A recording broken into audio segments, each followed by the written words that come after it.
லண்டனில் நடந்த திருவிழா ஒன்றின் போது இளம் தாய் ஒருவருக்கு ஏற்பட்ட துயரமான சம்பவம் பலரையும் அதிர்ச்சிக்கு உள்ளாக்கியுள்ளது.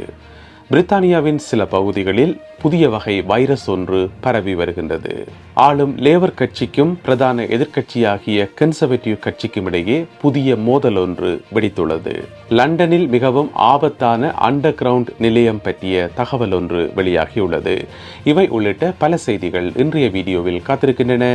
விரிவான செய்திகள் தொடர்கின்றன. தமிழடியான் UK யூடியூப் சேனலுக்கு உங்கள் அனைவரையும் வருகவென அன்புடன் வரவேற்கின்றேன். பிரித்தானியாவில் வாழ்கின்ற தமிழ் மக்களுக்கு பயன்படக்கூடிய முக்கியமான தகவல்களை தாங்கி வருகிறது தமிழடியான் UK யூடியூப் சேனல். எங்களுடைய சேனலுக்கு புதிதாக வந்திருக்கின்ற அன்பான உறவுகளை, உங்களுக்கு நேரம் இருக்கின்ற போது பழைய வீடியோக்களையும் பாருங்கள். அங்கேயும் உங்களுக்கு பயன்படக்கூடிய பல தகவல்கள் உள்ளன. அத்துடன் தமிழடியான் UK யூடியூப் சேனலை மறக்காமல் சப்ஸ்கிரைப் பண்ணுங்கள். லண்டனிலே இடம்பெற்ற திருவிழா ஒன்றின் போது இடம்பெற்ற கத்திக்குத்து சம்பவம் ஒன்றில் படுகாயம் அடைந்திருந்த இளம் தாய் ஒருவர் இன்று காலையில் உயிரிழந்திருக்கின்றார். கடந்த ஞாயிற்றுக்கிழமை லண்டனிலே நடந்த நொட்டிங் ஹில் கார்னிவலின் போது இளம் தாயார் ஒருவர் தன்னுடைய மகனுக்கு முன்பாக வைத்து கத்திக்குத்துக்கு இலக்காகி படுகாயமடைந்திருந்தார். அவர் இன்று காலையில் சிகிச்சை பலனின்றி உயிரிழந்திருக்கின்றார். 32 வயதுடைய அந்த இளம் தாயினுடைய பெயர் சேர் மேக்சிமன் என்பது. 2 குழுக்களுக்கிடையே இடம்பெற்ற கைகலப்பின் போது நடுவில் அகப்பட்டு வீணான முறையில் கத்திக்குத்துக்கு இலக்காகி இந்த தாயார் உயிரிழந்திருக்கின்றார்.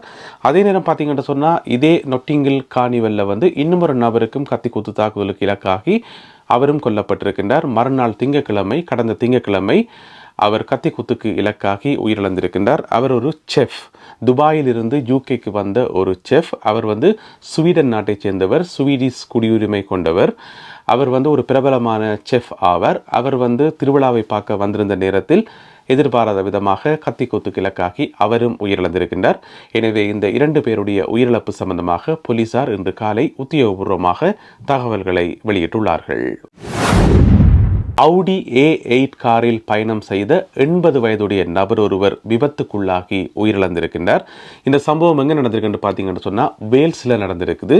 வேல்ஸில் இருக்கிற பூமாரீஸ் என்று சொல்லப்படுற ஒரு கடற்கரையில் 80 வயதுடைய நபர் ஒருவர் Audi A8 காரை செலுத்தி கொண்டு போயிருக்கிறார். அப்போ அந்த நேரத்தில் கட்டுப்பாட்டை இழந்து வீதியின் கரையால் போய்கொண்டிருந்த பயணிகள் மேலே அவர் மோதி இருக்கிறார். அந்த இடத்திலேயே 2 பேர் கொல்லப்பட்டிருக்கின்றார்கள். அதாவது 60 வயதுடைய ஒரு ஆணும் பெண்ணும் வீதியின் கரையால் போய்கொண்டிருக்கிறார்கள். அவர்கள் மீது கார் மோதியதில் அவர்களும் இறந்திருக்கிறார்கள். அதே வேளையில் இந்த 80 வயதுடைய நபரும் விபத்திலே சிக்கி உயிரிழந்திருக்கின்றார். இந்த சம்பவம் வேல்ஸில் பதிவாகியுள்ளது. இங்கிலாந்து மற்றும் வேல்ஸில் வர இருக்கும் மோசமான காலநிலை பற்றிய அறிவிப்பு.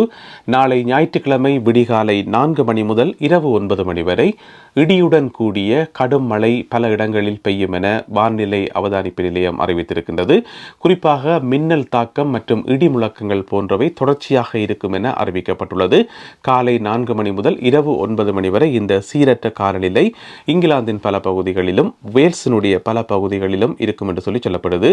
இப்போ நீங்கள் படத்தில் பார்க்குற இந்தந்த ஏரியாக்களில் மஞ்சள் நிற எச்சரிக்கை விடுக்கப்பட்டிருக்குது. எனவே நாளை அதிகாலை 4 மணி முதல் இரவு 9 மணி வரை இந்த சீரற்ற காலநிலை இங்கிலாந்து மற்றும் வேல்ஸ் போன்ற பகுதிகளில் நிலவும் என எதிர்பார்க்கப்படுகிறது. லண்டனிலே இருக்கும் மிகவும் ஆபத்தான அண்டர் கிரவுண்ட் ஸ்டேஷன் எது என்பது சம்பந்தமாக புதிய தகவல் ஒன்று வெளிவந்துள்ளது. இன்று காலை வெளிவந்திருக்கும் இந்த அறிக்கையில் என்ன சொல்லப்பட்டிருக்கு என்று சொன்னால், பெடிங்டன் ஸ்டேஷன், லண்டன்லேயே மிகவும் ஆபத்தான அண்டர் கிரவுண்ட் ஸ்டேஷன் பெடிங்டன் ஸ்டேஷன். ஏன்னு சொன்னால், இந்த ஸ்டேஷனுக்குள்ளேயும் இந்த ஸ்டேஷனை சுற்றியும் நிறைய வன்முறை சம்பவங்கள், குற்ற சம்பவங்கள், கிரைமுகள் நடந்து கொண்டே இருக்காம்.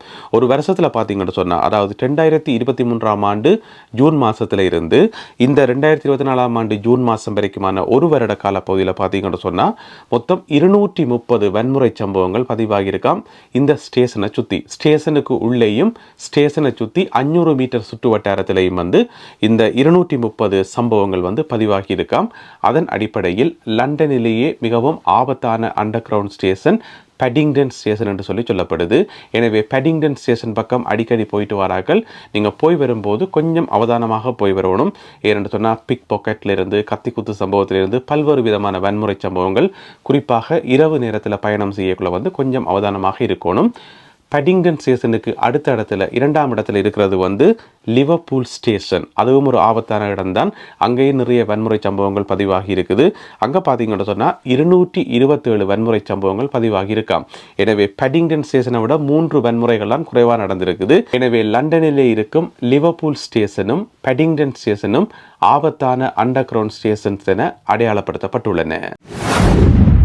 ஆளும் லேபர் கட்சிக்கும் பிரதான எதிர்க்கட்சியாகிய கன்சர்வேட்டிவ் கட்சிக்கும் இடையே புதிய மோதல் ஒன்று வெடித்துள்ளது.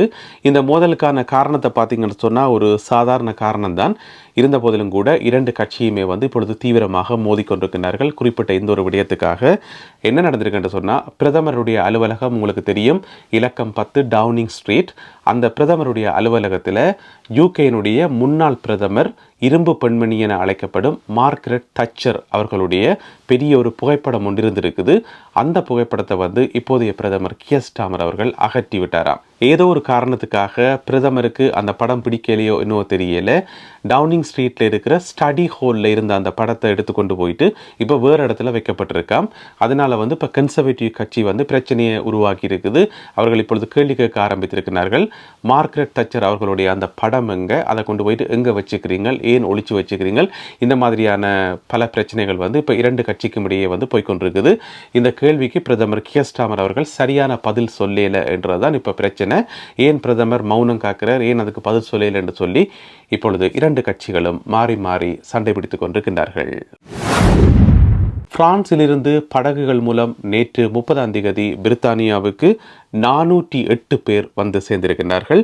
மொத்தமாக 9 படகுகளில் இந்த 408 பேரும் வந்து சேர்ந்திருப்பதாக ஹோம் ஆஃபீஸ் வெளியிட்டிருக்கின்ற அறிக்கையிலே சொல்லப்பட்டிருக்கின்றது. அதன் அடிப்படையில் இப்பொழுது 20,000ஐயும் தாண்டி சென்று கொண்டிருக்கின்றது இந்த வருடத்தில் பிரான்சிலிருந்து பிரித்தானியாவுக்குள் வந்தவர்களுடைய எண்ணிக்கை. இங்கிலாந்தின் சில பகுதிகளில் புதிய வகை வைரஸ் ஒன்று வேகமாக பரவி வருகின்றது. இந்த வைரஸினுடைய பேர் என்னென்று பார்த்தீங்கன்னு சொன்னால் ப்ளூ டங் என்று சொல்லப்படக்கூடிய இந்த வைரஸுக்கு வந்து BTV3 என்று சொல்லியும் இன்னும் ஒரு பேர் இருக்குது. இந்த வகை வைரஸ் வந்து இப்பொழுது வேகமாக பரவி கொண்டு வருது. எந்த பகுதியில் என்று பார்த்தீங்கன்னு சொன்னால் நோஃபோக் மற்றும் சஃபோக் போன்ற பகுதிகளில் இது வேகமாக பரவி கொண்டு வருகிறது. இது வந்து மிருகங்களை, கால்நடைகளைத்தான் அதிகமாக தாக்கும் என்று சொல்லப்படுது. எனவே கால்நடைகளின் நடமாட்டம் சம்பந்தமாக புதிய கட்டுப்பாடுகளை இந்த 2 நகரங்களிலும் கொண்டு வந்திருப்பதாக இப்பொழுது அரசாங்கம் அறிவித்திருக்கிறது. குறிப்பாக நேற்று 30ஆம் தேதி இரவு 8 மணி முதல் கால்நடைகளினுடைய நடமாட்டத்திற்கு கட்டுப்பாடுகள் விதித்திருப்பதாகவும், எந்தெந்த இடங்களுக்கு கால்நடைகளை கொண்டு செல்லலாம், எந்தெந்த மேய்ச்சல் தரைகளில் அவைகளை மேய விடலாம் என்பது சம்பந்தமாக புதிய கட்டுப்பாடுகள் கொண்டு வந்திருப்பதாக அரசாங்கம் அறிவித்திருக்கின்றது. எனவே இந்த ப்ளூ டங் வைரஸ் மேலும் பரவாமல் தடுப்பதற்காக இந்த நடவடிக்கையை தாங்கள் எடுத்திருப்பதாக சொல்லப்படுகின்றது. எனவே சஃபோக் மற்றும் நோஃபோக் பகுதிகளில் கால்நடைகளை வைத்திருப்பவர்களுக்கு அரசாங்கம் அவதானத்துடன் இருக்கும்படி கேட்டுள்ளது. நல்லது அன்பான உறவுகளே, இன்றைக்கு அவ்வளவுதான் செய்திகள். இந்த செய்திகள் உங்களுக்கு பிரயோசனமாக இருந்திருக்கும் என நம்புகின்றேன். அப்படி பிரயோசனமாக இருந்தால் இந்த வீடியோக்கு ஒரு லைக் போடுங்க. இந்த வீடியோவை உங்களுடைய உறவினர் நண்பர்களுக்கு ஷேர் பண்ணுங்க. மீண்டும் மற்றொரு வீடியோவில் உங்களை சந்திக்கின்றேன். அதுவரை நன்றி, வணக்கம்.